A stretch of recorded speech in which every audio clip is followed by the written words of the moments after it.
In the life of Savitri, the tremendous moment has arrived. As we see in the beginning, you see, it is the moment which has been brought to her because of the death of Satyavan. It is a tremendous moment which is going to change the course of future time. If the course of future time is going to be changed, it is necessary that Satyavan must die. Satyavan's death is a necessity to bring about this tremendous moment in the life of Savitri. It is important to recognize that he says tremendous moment in our lives. But actually, it is specific to Savitri. The tremendous moment does not arrive in the life of Satyavan. It arrives only in the life of Savitri. So there is a kind of a focus of the tremendous moment on Savitri. So although he says in our lives, it is pretty specific to Savitri in this context, you see. And we are saying, what does the tremendous moment do? It does two things. Savitri is shown her luminous source. Savitri, you are not a human being, you are not ordinary human person there, you are somebody else. So it is her luminous source which is first shown to Savitri by that tremendous moment. And when she sees that luminous source of her own, then the divine power enters into her and a new birth occurs in Savitri. Savitri is now a different person altogether. So whatever is now going to happen is going to happen because of that divine power now working in Savitri. So in fact, all that is going to follow is now being done by that power which is there in Savitri. It is she, the divine power, who is going to do whatever has got to be done. In a way, Savitri is superfluous. Savitri is not important. Savitri can be ignored, except for one thing, that there is something in Savitri which lends herself totally to the divine power. It is a kind of a complete surrender to the divine power by human Savitri. Yes, do whatever you want to do in me. I am your instrument, I am your tool, I am your hands, and let things happen now because of you. So who is really going to conquer death? Not Savitri, but the divine power now who is seated in Savitri. And Savitri's greatness is she has opened out to the divine power. So there is a small moral also for us when we say, "Maa sab karegi," she will do everything. It is in a way ridiculous. It doesn't happen that way. First thing is you have to find out your luminous source and then let her do her work in you. Then she will do the work. Let she do her work in you. That is the condition. A kind of a total openness to the divine power for the divine to work through you. Then only the divine works through you. So all this nonsense, maasap karegi, it doesn't work at all like that. In the yogic language, it has no meaning at all, you see, basically, you see. You have to open out and let her force then work through you. So there is a very significant qualification in surrender. When you have opened out, then she will take possession of you and do her work. You see. So all that is going to happen now is when that moment arrives in us, tremendous moment arrives, when you have looked at your luminous source, when the divine power, your central being, has taken charge of you and starts working through you, then your real yogic life begins. Your real sadhana begins. You see. Not until then. You see. Not until then. You see. And at that point, then what happens? It is the divine power in the human instrument, through the human instrumentality, is going to accomplish whatever is going to be accomplished. So, here we have got now this important line here. Immortal leader of her mortality. The divine power is the immortal leader. Her mortality is now that person who has seen his luminous source, that mortal, he is in charge of that immortality, of that immortal leader. And the immortal leader will now take charge of our mortality, you see. As I told you earlier, this phrase, immortal in the immortal,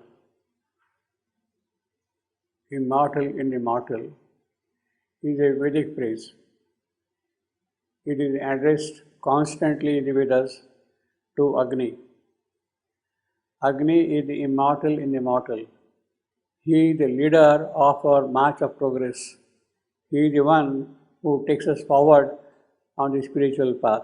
Therefore, he is the leader. Agni is the leader taking us on the spiritual path forward, you see. I have here a few quotations from the Veda. We can quickly see them.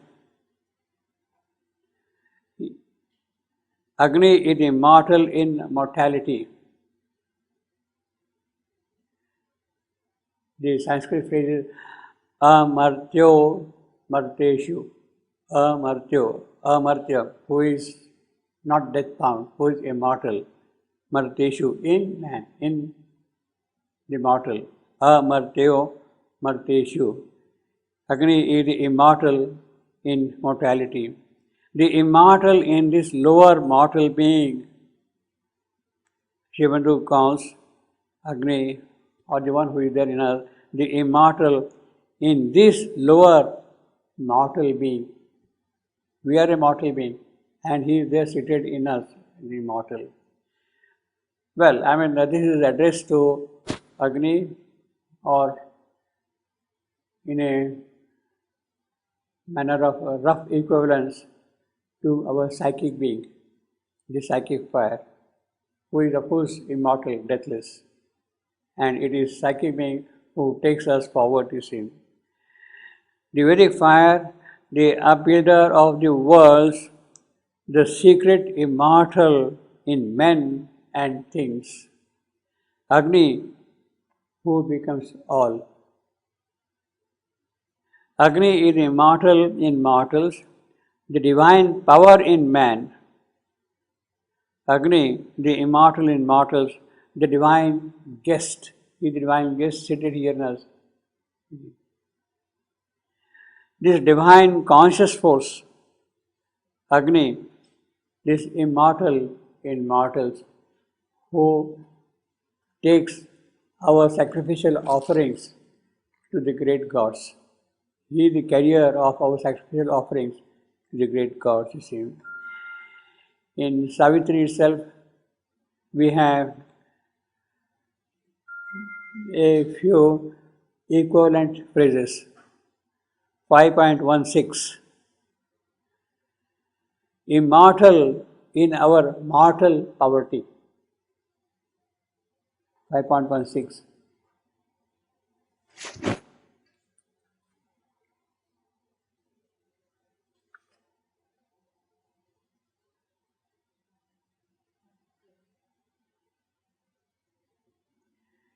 A spirit that is a flame of God abides, a fiery portion of the wonderful, artist of his own beauty and delight, immortal in our mortality. That is the description of the Agni who is seated within us, you see. Now, this is, of course, in the context of Ashwapati finding his soul and getting it released from that. Then we have another equivalent phrase, 98.37.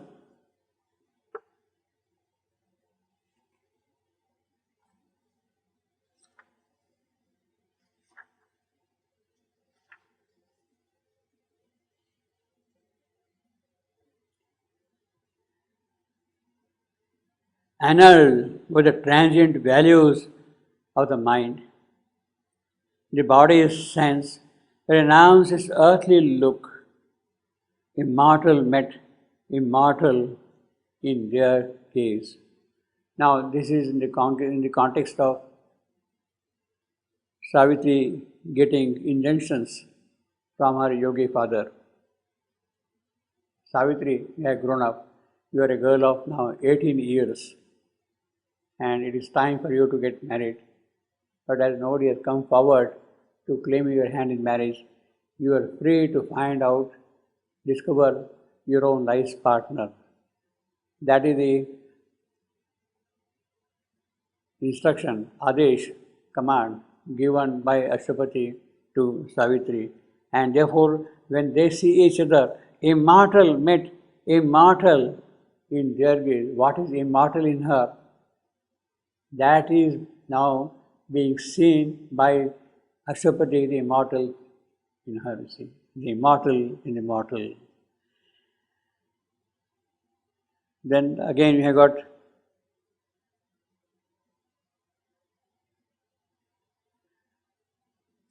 I am immortal in my mortality. 137.72. We shall see that shortly.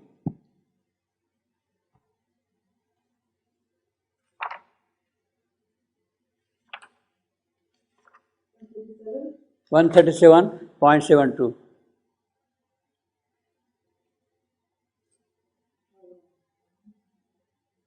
I am immortal in my mortality. I am a human being, all right, but I am immortal. This is what Savitri is asserting to Yama, death. They are arguing with each other, and Savitri says, look, I am immortal. You are immortal. I am also immortal. You are immortal in your immortality. I am immortal in the mortal, see.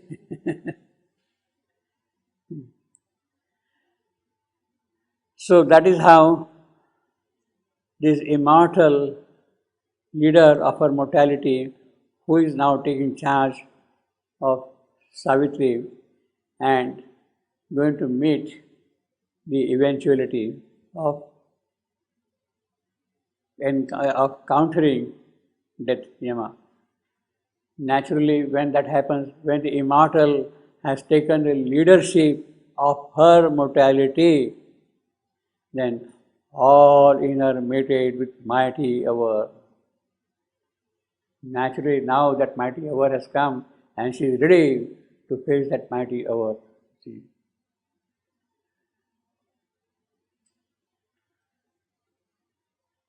As if the last remnant had been slain by death, of the humanity that once was hers. You see? Once was hers. Now she is removed that now. It is gone. Because there is now a wide spiritual control. She has taken charge of everything herself, making life's sea a mirror of heaven's. Life's sea a mirror. So life is considered as a sea, and it has become a mirror to reflect heaven's sky. Mean in life, whatever is being there is going to be projected or reflected in life here. Heaven's beauty, joy, power, whatever you want to call it, that heaven's possibilities which are there, they are now getting reflected in life's sea. You are considering life as an ocean, and it is looking at the sky, and the sky is getting reflected in the sea. Now, this mirror is also of pretty frequent occurrence in Savitri. I got a few examples here. For instance, 26.30. Because eternal eyes turn on earth's gulfs, the lucent clarity of a pure regard, and saw a shadow of the unknowable, mirrored in the inconscious boundless sleep, creation's search for self began its stir. That is how Ashapati's yoga is beginning. He is climbing up now the ladder of this creation. Because eternal eyes turn on earth's gulfs. You see, from above, somebody is looking down below here, this inconscient gulf from above. The lucent clarity of a pure regard. What does he see? Whatever he sees the clarity with full awareness of what is all there around here. And saw a shadow of the unknowable. He sees from above. Look, of course there is darkness here. There is inconsciousness. But what is that thing? It is also the shadow of the unknowable. It is his shadow of the unknowable. So that is how it is mirrored here, you see. Shadow of the unknowable, mirrored in the inconscient, boundless sleep. So it is that shadow which is really mirrored here even in the inconscient. Now it is that shadow which has to slowly become bright shadow. Now it is a dark shadow, it has to become a bright shadow, you see.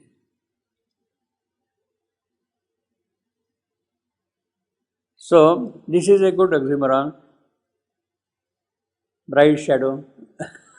See, we are going to see. Shadow is always dark. Pardon me? Shadow is always dark. It cannot become bright. Shadow is a shadow. Yeah, but there are grades of shadow also. Oh, grades of shadow.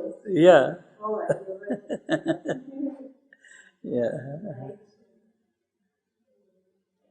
Mirrored in inconscious, boundlessly. Creation search. What does he see here? Look, there is shadow here and there is a search from here. Ashapati had to climb up the ladder of this creation and see its source. What is the meaning of all these things here? These worlds, these hierarchies of planes of consciousness. What is the purpose of that? He has to discover them. That is the search. You see.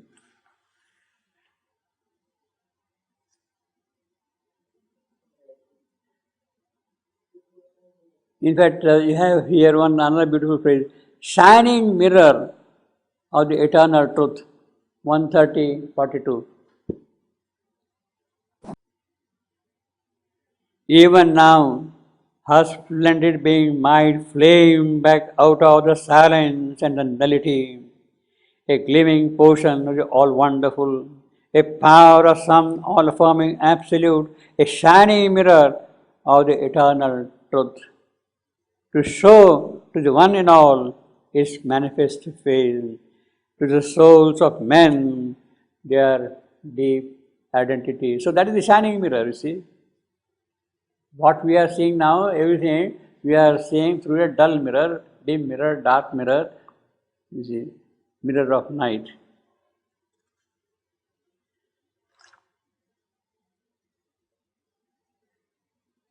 Over, naturally, when she has become the leader, over was a haunted pain. Haunted pain. So Savitri is now free, so to say, because now it is the other power which is working through her. So haunted pain is for human Savitri, not for the divine power who has taken possession of Savitri.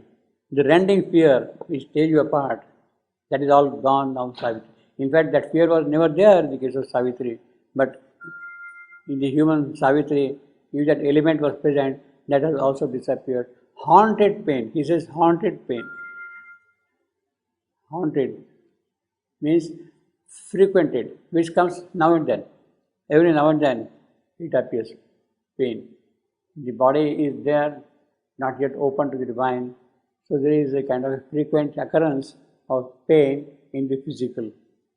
So over was that, so that physical pain also has gone away completely, haunted pain.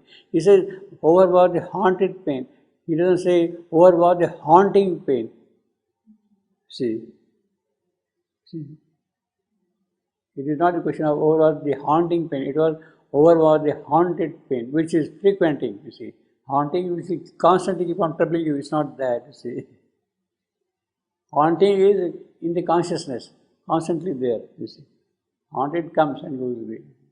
Her grief had passed away, her mind was still, her heart beat quietly with a sovereign force. So now it is the sovereign force which is really pumping her heart, operating in the heart. There came a freedom from the heartstrings clutch.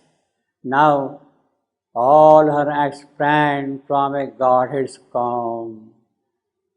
So it is that kind of an absolute silence, that tranquility, that peace, which is the base for all her actions. If a great action has to take place, it has to be in the tranquil calm, that base. And it is, what kind of calm it is? Godhead's calm. Godhead is never disturbed by all these tangent, small little things happening around here.